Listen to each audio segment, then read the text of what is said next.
Welcome to महफूज prime classes. This is महफूज और स्वागत है आप सबका एक बार फिर से बीएससी की इस स्पेशल क्लास में।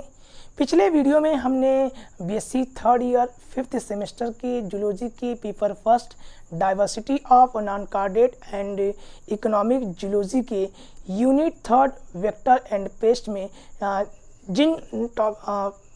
जिन इंसेक्ट पेस्ट के बारे में आपके सिलेबस में डिस्क्राइब किया गया है, उनमें से हमने 3 इंसेक्ट पेस्ट के बारे में ऑलरेडी डिस्कस कर लिया है, जिसमें से हमने पहले शुगर कैन, लीफ हॉपर, गंधी बग और टर्माइट्स को ऑलरेडी अपने पिछले वीडियो में डिस्कस कर लिया है।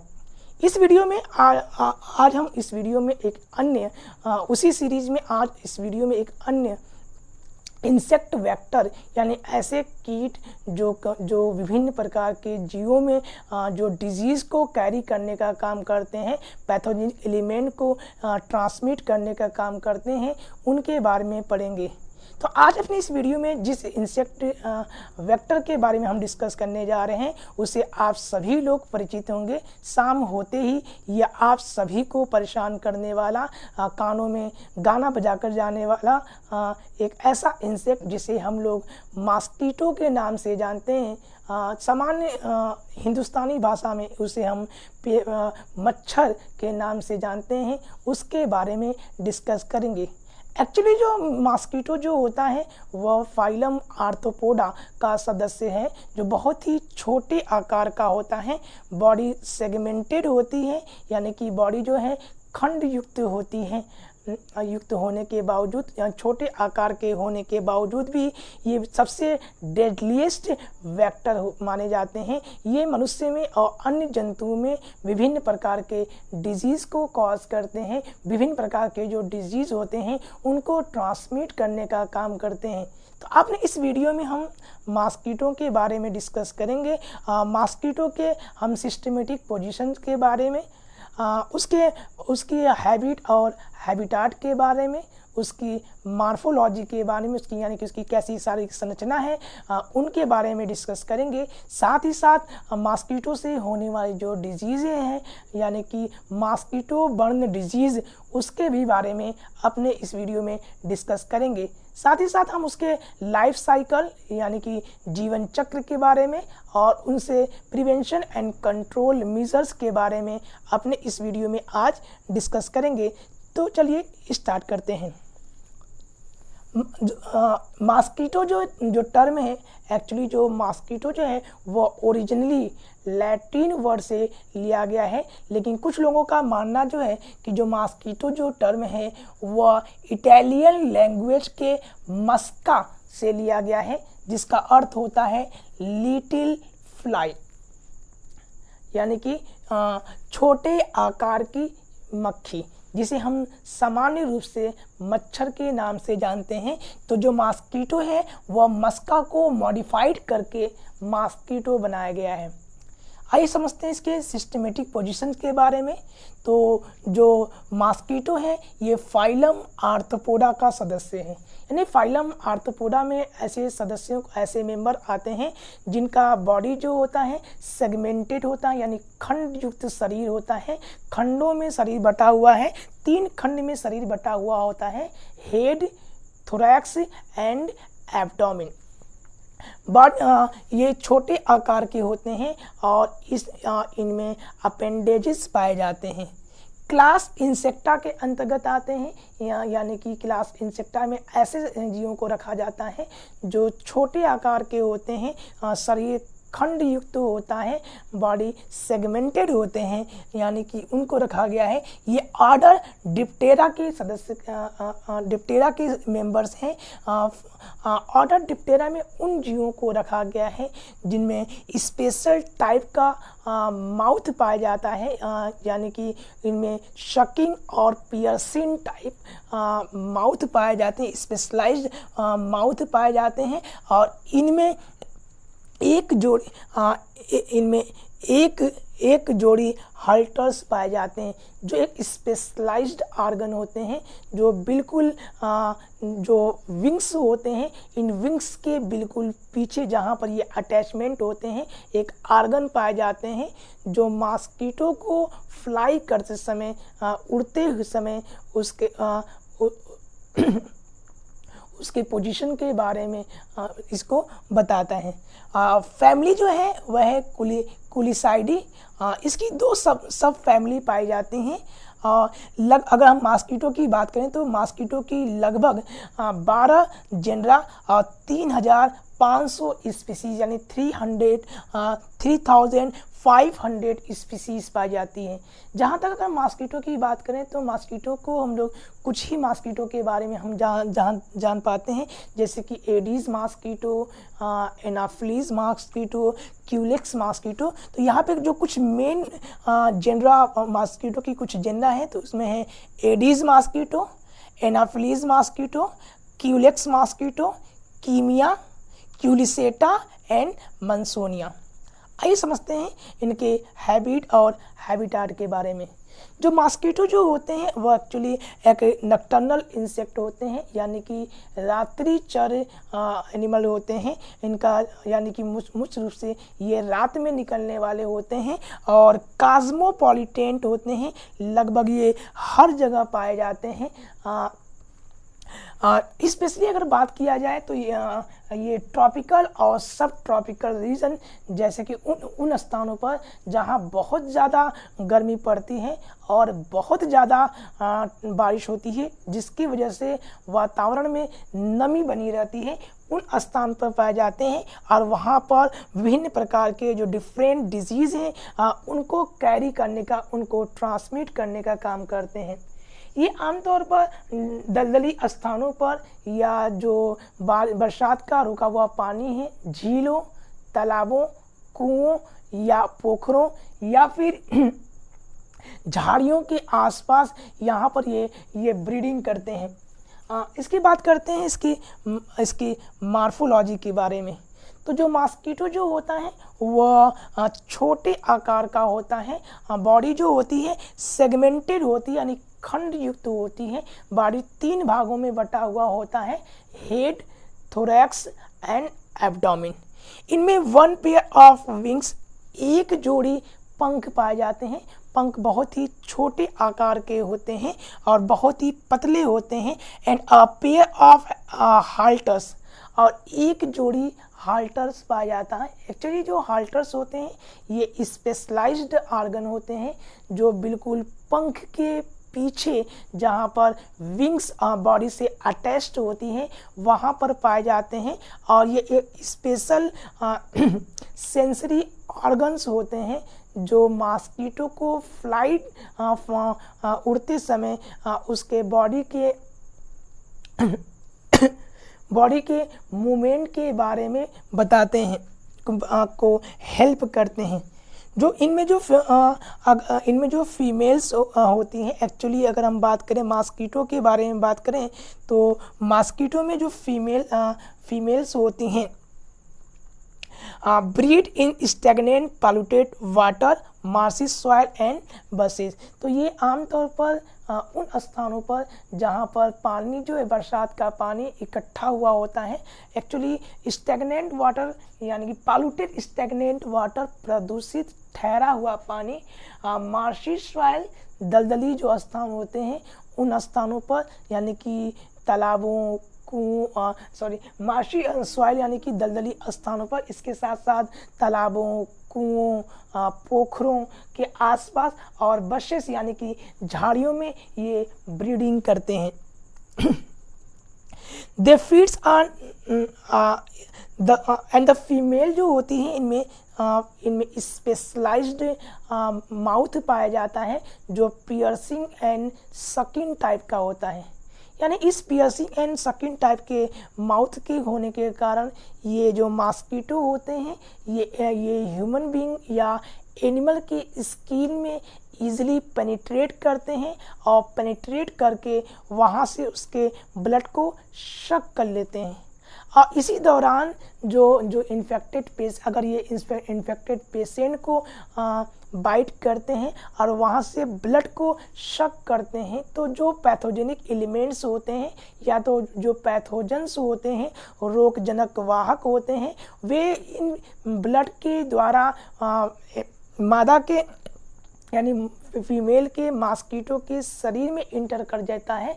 और जब ये दोबारा किसी हेल्दी पर्सन को बाइट करता है तो इसके सलाइवा के द्वारा ये उसके बॉडी में इंटर कर जाता है। इस प्रकार से ये डिजीज़ को ट्रांसमिट करते हैं। वेरियस प्रकार के जो पैथोजेनिक डिजीज़ हैं जैसे कि वायरस, बैक्टीरिया एंड प्रोटोजोअन्स जो होते हैं या ये प्लाज्मोडियम्स होते हैं, उनको ये एक संक्रमित व्यक्ति से हेल्दी व्यक्ति में ये ट्रांसफ़र करते हैं। जबकि एक्चुअली जो मॉस्किटो जो बाइट करता है, जो ब्लड को शक करता है, वह एक फीमेल मॉस्किटो होता है। जो फीमेल मॉस्किटो होता है, इनको ब्लड को शक करने के लिए यानी स्किन में पेनिट्रेट करने के लिए पियर्सिंग और सकिंग टाइप का माउथ पाया जाता है। जबकि जो इसका मेल होता है वह ब्लड को शक करने में असमर्थ होता है, क्योंकि उसके पास पियर्सिंग टाइप के माउथ नहीं होते, स्पेशलाइज्ड नहीं होते, बल्कि उसके स्थान पर उसमें केवल सकिंग टाइप के होते हैं, जिसकी वजह से वो ब्लड को शक नहीं कर पाता, यानी कि जीवों की स्किन में अपने सूंड को पेनिट्रेट नहीं कर पाता। तो इसके लिए वो अन्य अपने भोजन के लिए पुष्प के जो जूस होते हैं यानी कि फ्लावर जूस, उनके नेक्टर्स, उनमें पॉलिन ग्रेन को फीड करता है। हम मॉस्किटो के जो डिफरेंट स्पीसीज़ जो हैं उनको भी बहुत ही ईज़िली मॉर्फोलॉजिकली हम उसको डिफ्रेंशिएट कर सकते हैं। जैसे कि अगर हम बात करें क्यूलेक्स और एनाफिलीज मॉस्किटो की बात किया जाए तो उसके हम एक्स को और उसके बॉडी के बैठने की पोजीशन के आधार पे बहुत ही ईज़िली आइडेंटिफाई कर सकते हैं। तो जो क्यूलेक्स मॉस्किटो होता है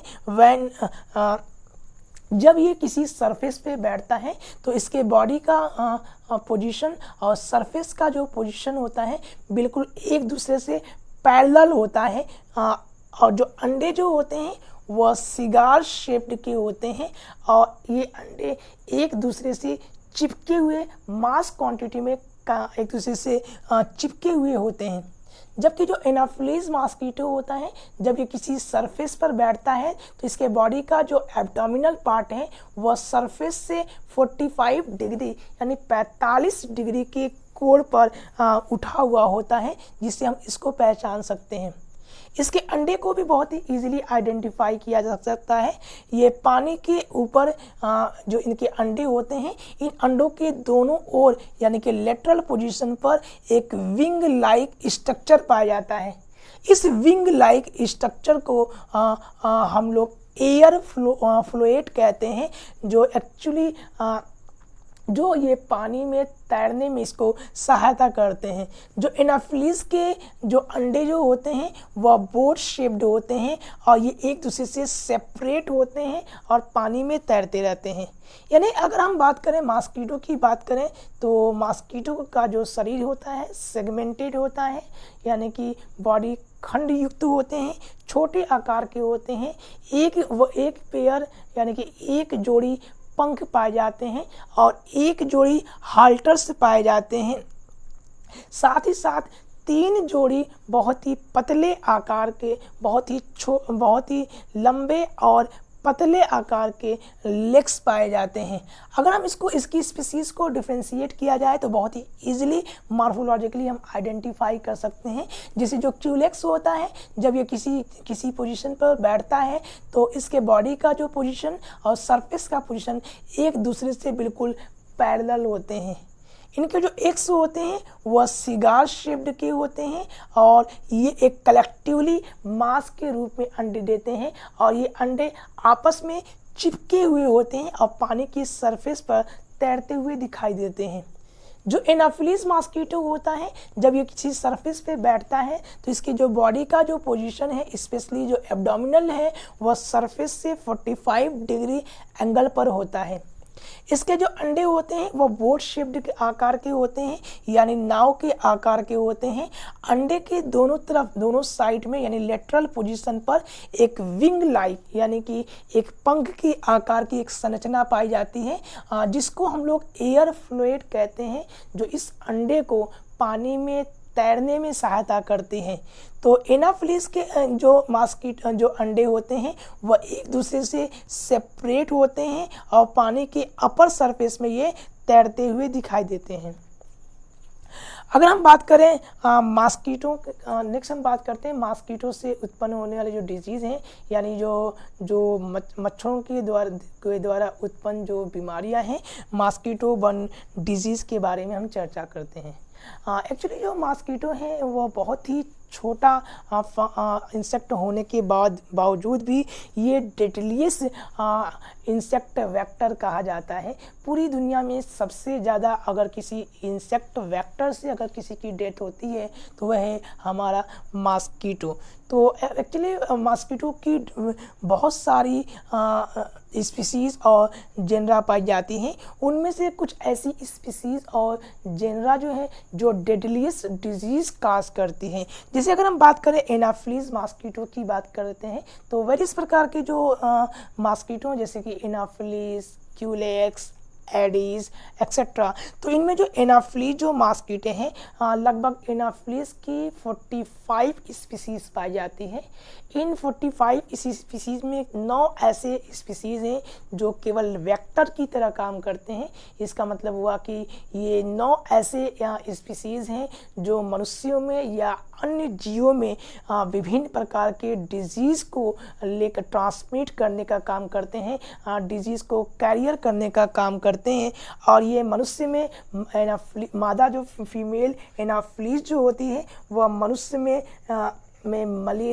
मलेरिया काज करती है। एक्चुअली जो मादा एनाफ्लीज जो मॉस्किटो होती हैं इसका जो माउथ होता है वो पियर्सिंग एंड सकिंग टाइप का होता है।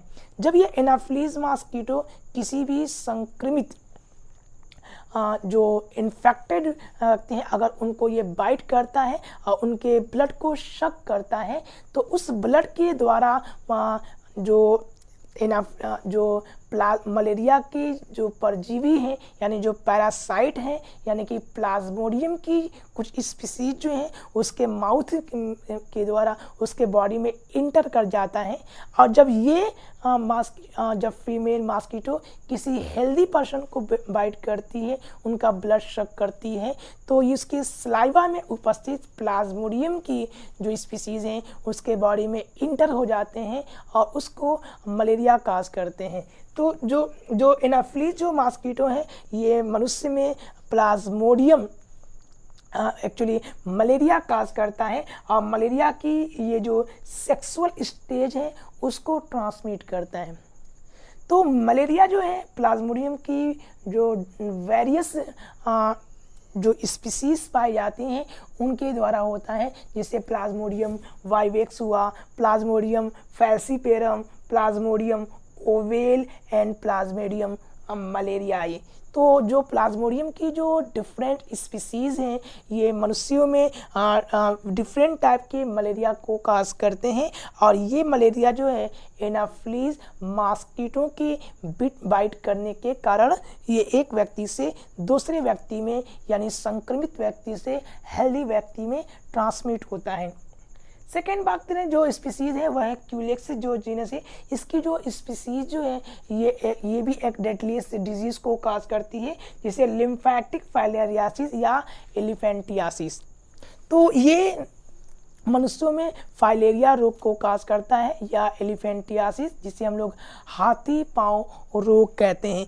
ये जो हाथी पाँव रोग जो है वो एक्चुअली एक राउंड वार्म जिसे फाइलेरियल वार्म कहते हैं वह उचेलेरिया बैनक्रॉफ्टी के कारण होता है। तो जो इसके जब ये बाइट कर जो संक्रमित व्यक्ति हैं अगर उनको ये बाइट करता है तो वहाँ से ये उचलेरिया बैनक्रॉफ्टी यानी कि फाइलेरियल वार्म स्वास्थ्य मनुष्य के शरीर में इंटर कर जाता है और उसके लिम्फ नोड में इंटर करके वहाँ पर स्वेलिंग कर जाता है।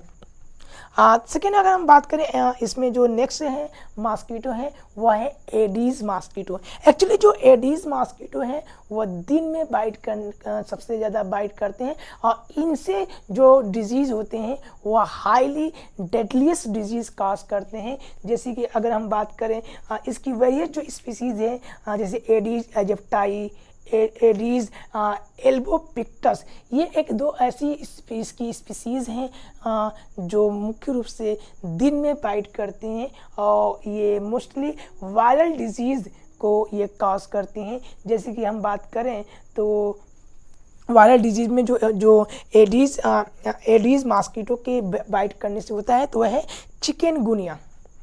तो सबसे पहला जो एडीज मॉस्किटो के बाइट करने के कारण जो डिजीज़ होता है वह है चिकनगुनिया।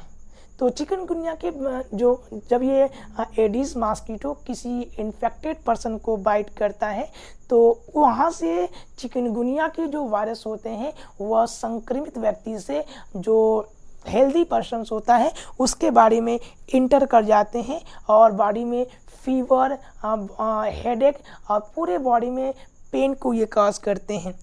साथ ही साथ इसमें डेंगू जो एडीज मॉस्किटो है ये डेंगू को काज करते हैं। जीका वायरस के साथ साथ ये येलो फीवर जो आमतौर पर अफ्रीका और साउथ अमेरिका के में सबसे ज़्यादा ये डिजीज़ उत्पन्न होता है।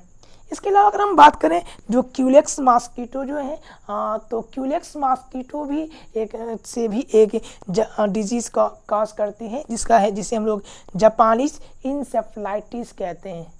तो जब ये क्यूलेक्स मॉस्किटो किसी संक्रमित व्यक्ति को बाइट करती है, बिट करती है, तो जब ब्लड को वहाँ से शक करती है तो ये जो वायरस होते हैं तो वहाँ से उसके बॉडी में इंटर कर जाते हैं और जब ये किसी हेल्दी पर्सन को बाइट करती है तो उसके द्वारा उसके शरीर में इंटर कर जाते हैं। और मोस्टली अगर हम बात करें जापानी इंसेफ्लाइटिस की तो ये एशिया और वेस्ट पैसिफिक रीजन जो है यहाँ पर ये सबसे ज़्यादा आपको मिल जाएगा, जिसकी वजह से जो ह्यूमन बीइंग होगा यानी जिसको ये बाइट करेगा उसके ब्रेन जो होंगे वह स्विल कर जाते हैं। तो ये रहे कुछ मॉस्किटो बर्न डिजीज़, मच्छरों के द्वारा होने वाले जो डिजीज़ हैं उनके बारे में कुछ इन्फॉर्मेशन थी। तो अब बात करते हैं इसके लाइफ साइकिल के बारे में। एक्चुअली जो मॉस्किटो होते हैं इसकी बहुत सारी स्पीसीज़ पाई जाती हैं। जैसे 112 से ज़्यादा जेनरा है और 3500 से ज़्यादा इसकी स्पीसीज़ हैं। तो जो मॉस्किटो होता है वह पूरे वर्ष यानी कि breed through out the year पूरे वर्ष ये प्रजनन करता है। कहाँ पे करता है? वार्म एंड ह्यूमिड प्लेसेस यानी गर्म और जो नमी वाले स्थान होते हैं वहाँ पे ये प्रजनन करते हैं, ब्रीडिंग करते हैं। और या तो इनकी जो डिफरेंट स्पीसीज़ हैं वो जो मादाएँ उनमें जो मादा होती हैं वो अंडे देती हैं और ये अंडे या तो वो सिंगल फॉर्म में देंगे या तो ये एक मास के रूप में कलेक्टिवली फॉर्म में ये अंडे देती हैं। ये अंडे स्पेशली जो ठहरा हुआ स्टैग्नेंट जो वाटर होता है, एक्चुअली जो प्रदूषित ठहरा हुआ जो पानी होता है या फिर जो जलाशय जैसे कि तालाब, पोखरे, कुआं, वहाँ पर ये अंडे देते हैं। तो डिफरेंट टाइप के मॉस्किटो की स्पीसीज़ और जेनरा पाई जाती है लेकिन इनमें इनकी जितनी भी स्पीसीज़ और जेनरा पाई जाती हैं इनके लाइफ साइकिल की जो 3 स्टेज जो है इन सभी जो स्पीसीज़ और जेनरा है उनमें ये कॉमन होती हैं। तो अगर हम बात करें जो लाइफ मॉस्किटो की जो स्टेज है तो 3 स्टेज जो पाई जाती हैं। फर्स्ट है एग या एग लेइंग, सेकेंड है लार्वा और तीसरा है प्यूपा या एडल्ट और चौथा है एडल्ट। तो जो मॉस्किटो होता है वह अंडे देने से पहले तो मेल और फीमेल आपस में पास में आते हैं, उनमें कॉपुलेशन की प्रक्रिया होती है। आफ्टर द कॉपुलेशन यानी कि प्रजनन करने के बाद जो मेल होता है वह अपने स्पर्म को फीमेल के रिप्रोडक्टिव पार्ट में डिस्चार्ज कर देता है, जो एक स्पर्मेटोथीका नामक एक संरचना होती है, वहाँ पे जाकर ये स्टोर हो जाता है। और अंडे देने से पहले जो फीमेल होती है वो अपने पोषण को लेती है, और पोषण करने के लिए ये ह्यूमन बीइंग या जो एनिमल्स होते हैं उनके ब्लड को शक करती है। ब्लड को शक करने के लिए इनके पास स्पेशलाइज्ड माउथ पाए जाते हैं, अपर्चर पाए जाते हैं, जिसे पियर्सिंग एंड शकिंग टाइप के होते हैं। जब ये यहाँ से ये ब्लड को शक करते हैं और ब्लड में प्रोटीन और आयरन की वजह से ये अंडे उसके बाद ये अंडे को देती हैं। अंडे जो होते हैं ये स्पर्मेटोथीका से होकर जब ये निकलते हैं तो वहाँ पर उपस्थित जो स्पर्म होता है उससे वह फर्टिलाइज होकर के शरीर से बाहर निकलते हैं। और ये अंडे जो मादा होती हैं वह जो ठहरे हुए पानी होते हैं, स्टैग्नेंट वाटर होते हैं, पॉल्यूटेड वाटर होते हैं, जलाशय, तालाब, पोखरे जो होते हैं उनके पानी के बिल्कुल अपर सरफेस पे ये अंडे सैकड़ों की संख्या में देती हैं। जो अंडा जो होता है वो अलग अलग डिफरेंट स्पीसीज में उनका शेप और साइज जो है और कलर ये वेरीज कर सकता है। जैसे अगर हम बात करें क्यूलेक्स मॉस्किटो की बात करें तो क्यूलेक्स जो मॉस्किटो होता है उनमें जो अंडे होते हैं वह सिगार शेप के होते हैं, और अंडे एक दूसरे से अटैच्ड होते हैं। और जो एनाफ्लीज मॉस्किटो जो होता है इनमें अंडे जो होते हैं वह एक दूसरे से अलग होते हैं, बोट शेप्ड के होते हैं। अंडों के दोनों तरफ एक विंग लाइक यानी कि पंख के आकार की एक संरचना पाई जाती है, जिसको एयर फ्लोट कहते हैं। और इसी एयर फ्लोट के द्वारा ये जो अंडे जो होते हैं ये पानी के अपर सरफेस पर ये तैरते रहते हैं। तो आप अंडे देने के 2 से 3 दिनों के बाद इंक्यूबेशन पीरियड 2 से 3 दिन में एक इंक्यूबेशन पीरियड होता है, जिसमें जो अंडा होता है उनमें मैच्यूरेशंस होते हैं, उनका जो एम्ब्रियो होता है वह डेवलप करता है। और एम्ब्रियो डेवलप होने के बाद जो अंडा होता है वह हैच्ड हो जाता है और वह लार्वा में कन्वर्ट हो जाता है। तो जो लार्वा जो होता है अगर हम मॉस्किटो की लार्वा की बात करें तो 2 से 3 दिनों की इंक्यूबेशन पीरियड के बाद लार्वा जो होता है वह जो अंडा जो होता है वह लार्वा में कन्वर्ट हो जाता है। लार्वा जो होता है वह लगभग 1 सेंटीमीटर लंबा होता है और यानी कि छोटे आकार का होता है, बिल्कुल ट्रांसपेरेंट होता है। बॉडी जो होती है वह खंड युक्त होती है यानी कि सेगमेंटेड होते हैं, और बॉडी जो है पानी में डूबी हुई होती है। पानी से ऊपर की ओर एक संरचना पाई जाती है जो बाहर की ओर निकली हुई होती है, जिसको रिस्पायरेटरी साइफन कहा जाता है। और यह रिस्पायरेटरी साइफन जो है इस लार्वा को ब्रीदिंग करने में हेल्प करता है। तो जो लार्वा होता है, जो मॉस्किटो को जो लार्वा होता है तो उस लार्वा को हम लोग रिगलर्स कहते हैं। ये बहुत ही इंपॉर्टेंट, आप याद रख लीजिएगा। तो जो मॉस्किटो के जो लार्वा होते हैं उनको रिगलर कहा जाता है। ये लगभग 1 सेंटीमीटर लंबे होते हैं, ट्रांसपेरेंट यानी कि बिल्कुल पारदर्शी होते हैं, सेगमेंटेड यानी कि जो इनका बॉडी होता है वो खंडों में बटा हुआ होता है। इनमें रिस्पायरेटरी साइफन पाए जाते हैं और ये मोस्टली जल के अंदर रहते हैं। आफ्टर 4 मोल्टिंग यानी 4 बार इसमें मोल्टिंग होती है। मोल्टिंग के बाद इनमें प्यूपेशन स्टार्ट होता है। जो लार्वा होता है वह प्यूपा में कन्वर्ट हो जाता है। आप देख सकते हैं ये प्यूपा में कन्वर्ट हो जाता है।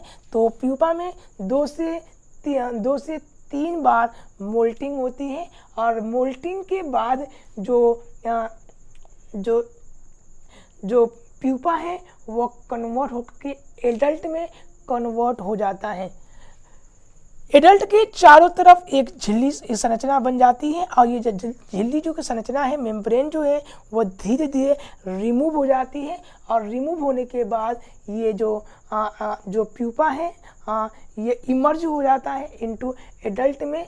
और एडल्ट जो है कुछ दिनों के बाद 2 से 3 दिनों में उड़ना शुरू कर देता है। तो जो सबसे इम्पोर्टेंट जो आपके इससे जो टॉपिक से जो प्रश्न आते हैं, जैसे कि अगर हम बात करें टीजीटी के बारे में, पीजीटी के बारे में, तो इसमें कुछ इम्पॉर्टेंट जो सबसे इम्पॉर्टेंट प्रश्न पूछे जाते हैं तो वह है मॉस्किटो के लार्वा क्या है। तो जो मॉस्किटो का जो लार्वा होता है उसको हम लोग रेगुलर लार्वा कहते हैं, जो बिल्कुल 1 सेंटीमीटर लंबा होता है, ट्रांसपेरेंट होता है, बॉडी जो होती है वह सेगमेंटेड होती है, पानी में डूबी हुई होती है और पानी से बाहर एक स्पेशल अपर्चर पाया जाता है, स्पेशल ऑर्गन होता है जिसको हम लोग रिस्पायरेटरी साइफन कहते हैं, जो इस लार्वा को ब्रीदिंग करने में हेल्प करता है। सेकेंड है इसके पोजीशन के बारे में, क्यूलेक्स और एनाफिलीज मॉस्किटो के बारे में आता है कि कैसे इसको आइडेंटिफाई कर सकते हैं। तो जो क्यूलेक्स मॉस्किटो होता है उसका जो शरीर होता है, जब ये किसी भी चीज़ पर बैठता है तो शरीर और जो सरफेस होता है, बॉडी और यानी सरफेस जो होता है वह एक दूसरे के बिल्कुल पैरेलल होते हैं। अंडे जो होते हैं वह सिगार शेप के होते हैं और एक दूसरे से बिल्कुल चिपके हुए होते हैं और लार्ज क्वांटिटी में यानी मास क्वांटिटी में ये अंडे आपको दिख जाएंगे। जबकि जो एनाफिलीज मॉस्किटो होते हैं, जब ये किसी से सीटिंग करता है तो इसका जो बॉडी का एब्डोमिनल जो पार्ट होता है वह सरफेस से 45 डिग्री के कोण पर होता है। अंडे जो होते हैं वह बोट शेप्ड होते हैं। इन अंडों के दोनों साइड पर, लेटरल साइड पर एक विंग लाइक स्ट्रक्चर पाया जाता है जिसको एयर फ्लोट कहते हैं। ये अंडे एक दूसरे से सेपरेट होते हैं, बिल्कुल अलग होते हैं और पानी की अपर सरफेस पर ये तैरते हुए दिखाई देते हैं। मॉस्किटो से संबंधित कुछ डिजीज से संबंधित बहुत सारे कम्पिटिटिव में, जैसे कि हम टीजीटी हो गए, पीजीटी हो गए, यहाँ से प्रश्न पूछ दिए जाते हैं। जैसे कि कुछ ऐसे जो इसमें जो वायरस से संबंधित जो डिजीज़ हैं, यानी कि हम एडीज मॉस्किटो से कौन सी डिजीज़ होते हैं, एनाफिलीज मलेरिया किससे होता है, तो जो मलेरिया होता है वह होता है फीमेल एनाफिलीज मॉस्किटो के कारण होता है। और ये जो मॉस्किटो है ये प्लाज्मोडियम को कैरी करती है, प्लाज्मोडियम को ट्रांसमिट करते हैं। प्लाज्मोडियम की बहुत सारी स्पीसीज पाई जाती हैं जो मनुष्यों में मलेरिया काज करती हैं, जैसे Plasmodium vivax, Plasmodium falciparum, Plasmodium ovale and Plasmodium malaria. साथ ही क्यूलेक्स जो मॉस्किटो हैं ये भी कई जो डिजीज़ को काज करते हैं, जैसे कि फाइलेरियासिस, यानी कि ये फाइलेरिया काज करते हैं। और फाइलेरिया जो होता है वो एक राउंड वार्म, इसे फाइलेरियल वार्म कहते हैं, उचरेरिया बैनक्रॉफ्टी के कारण होता है। तो कई बार ये प्रश्न भी एग्ज़ाम में पूछे गए हैं। इसके अलावा जो एडीज मॉस्किटो हैं ये डिफरेंट जो दिन में काटने वाले जो बाइटिंग डे बाइटिंग इंसेक्ट कहे जाते हैं और ये डेडलीस्ट डिजीज़ को काज करते हैं, जैसे कि चिकनगुनिया, डेंगू, जीका वायरस और येलो फीवर। इनकी लाइफ साइकिल के बाद जो नेक्स्ट हम पढ़ेंगे इनके प्रिवेंशन एंड कंट्रोल मेजर्स के बारे में, कि जो मॉस्किटो होते हैं इनकी संख्या को कैसे कम किया जा सकता है, या मॉस्किटो से होने वाली जो डिजीज़ हैं उनसे कैसे प्रिवेंट किया जा सकता है, इसके बारे में हम यहाँ पर पढ़ेंगे। तो बहुत सारे टेक्निक हैं जिसमें chemical technique, biochemical technique, physical technique, mechanical technique, बहुत सारे मेथड हैं जिसके द्वारा हम यूज़ करके मॉस्किटो की संख्या को रोका जा सकता है, इनकी पॉपुलेशन को कम किया जा सकता है, या इससे होने वाली जो डिजीज़ हैं उनसे बचाव किया जा सकता है। तो आइए समझते हैं पहले। तो फर्स्ट है elimination of breeding places by draining, filling, pumping और टेम्परेरी डीवाटरिंग। तो जहाँ कहीं भी ये मॉस्किटो होते हैं, हम जानते हैं कि जो ये मॉस्किटो होते हैं ये नक्टर्नल होते हैं, रात्रिचर होते हैं।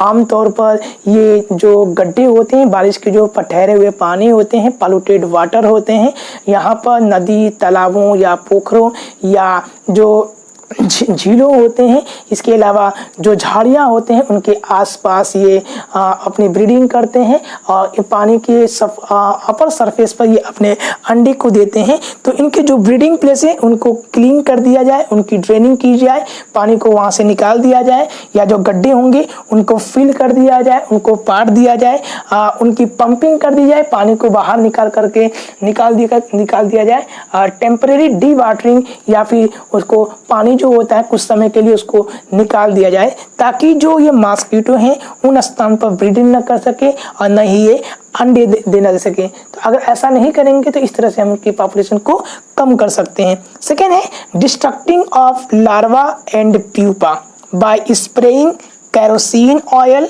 Petroleum oil, crude oil, larva die due to suffocation. तो जो मॉस्किटो के जो लार्वा होते हैं जिसको हम लोग रेगुलर लार्वा कहते हैं, जैसे कि हम जानते हैं कि जो लार्वा होता है वह 1 सेंटीमीटर लंबा होता है, ट्रांसपेरेंट और सेगमेंटेड होता है, अब पानी में ये डूबा हुआ होता है, और जो प्यूपा भी होता है ये भी पानी में ही होता है। तो अगर जो ये है, अगर हम पानी की सरफेस में अगर हम केरोसिन ऑयल, पेट्रोलियम ऑयल या क्रूड ऑयल का अगर छिड़काव कर दें तो इनके जो लार्वा जो हैं या प्यूपा हैं, तो छिड़काव करने से, मिट्टी के तेल के छिड़काव कर देने से पानी के ऊपर एक ऑयल की एक पतली सी फिल्म बन जाएगी, जिससे जो ये लार्वा जो है या जो ये प्यूपा है ये ब्रीदिंग नहीं कर पाएंगे, तो लैक ऑफ ब्रीदिंग की वजह से इनकी डेथ हो जाएगी। इस तरह से इनकी संख्या को हम लोग कम कर सकते हैं। नेक्स्ट है larvivorous fishes like the Gambusia may be employed to keep pools and pond mosquito free. तो जो तालाब या कुएं हैं या जो पूल्स होते हैं, क्योंकि यहीं पर ये पानी की अपर सरफेस में ये अंडे देते हैं, अगर हम यहाँ पर कुछ लार्विओरस यानी कि इनके लार्वा को खाने वाली जो फिशेज हैं, जैसे कि गम्बूशिया, बहुत सारे एग्जाम में ये पूछा भी गया है लार्विओरस मॉस्किटो कौन सी फिश है, तो गम्बूशिया फिश को अगर हम इन तालाबों में इनका पालन कर दें तो तालाब में जितने भी इनके लार्वा होंगे, जिनके भी इतने एग्स होंगे, ये इनको खा करके तालाब को बिल्कुल लार्वा फ्री कर देगी।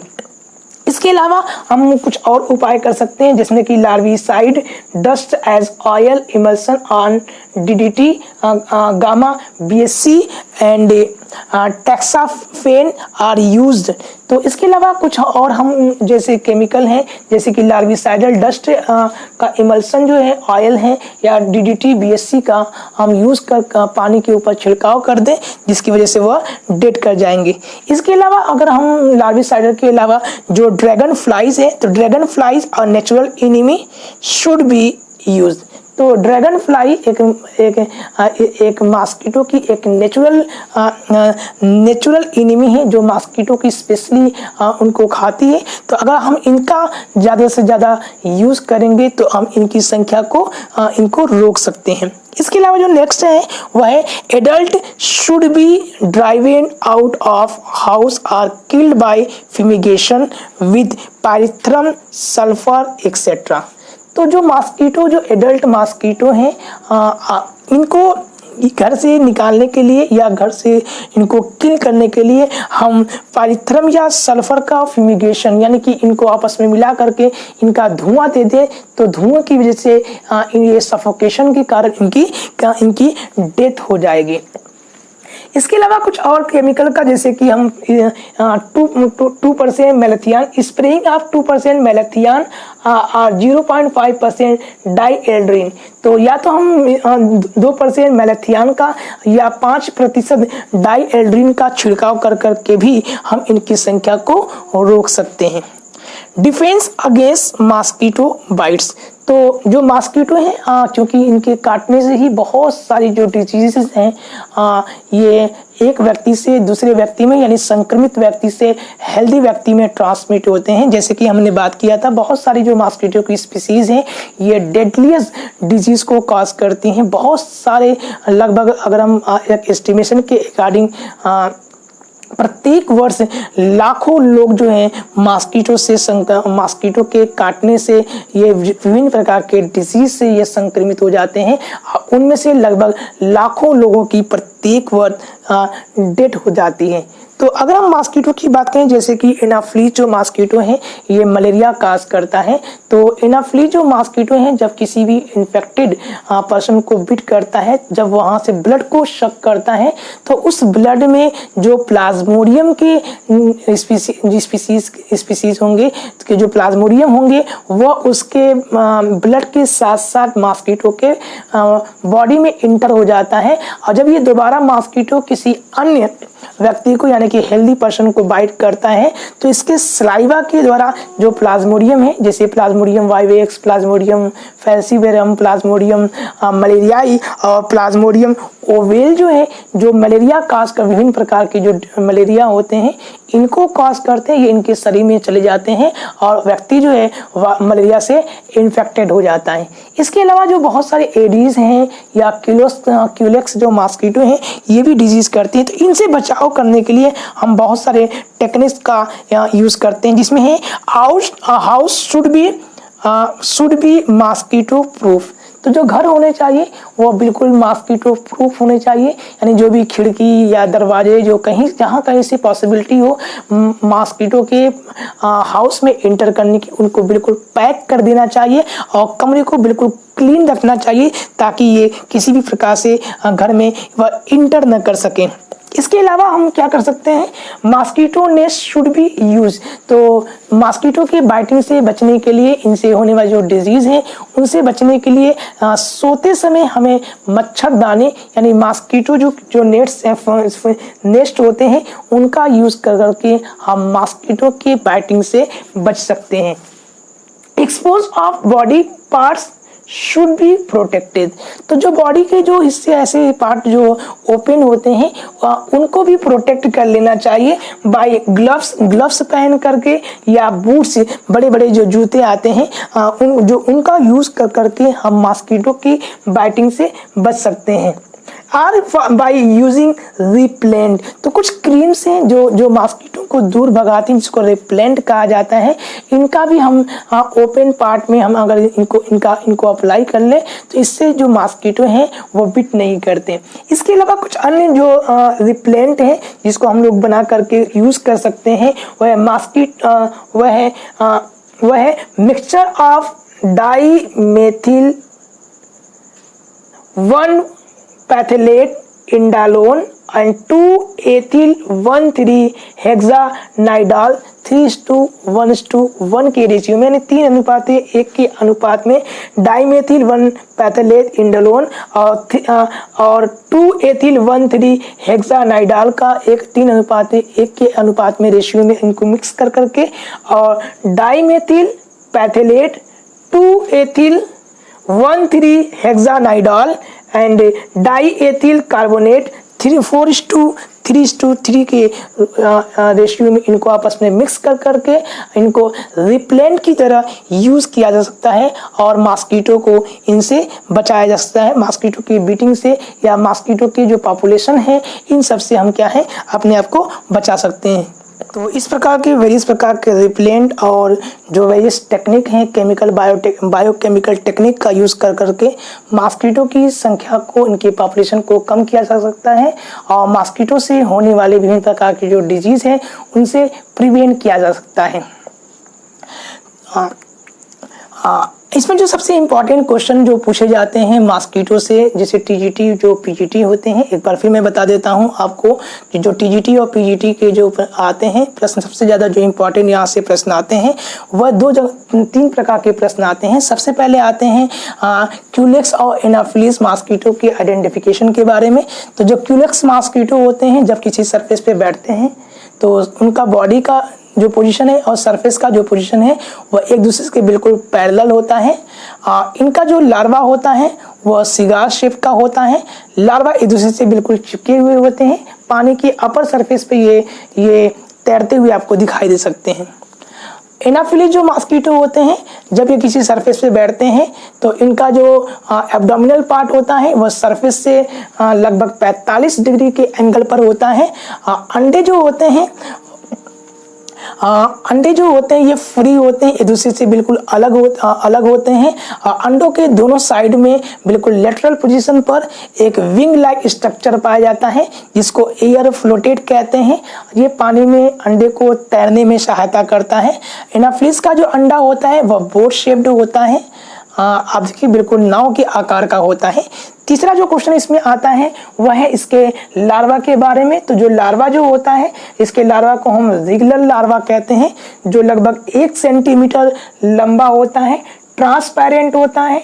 बॉडी जो होती है वह खंडों में यानी कि बॉडी सेगमेंटेड होती है और ये पानी में डूबा हुआ होता है। पानी की अपर सरफेस पे एक स्पेसिफिक स्ट्रक्चर जो होता है, जो इसको रिस्पिरेटरी साइफन कहते हैं, ये निकला हुआ होता है और ये साइफन इस लार्वा को ब्रीदिंग करने में हेल्प करता है।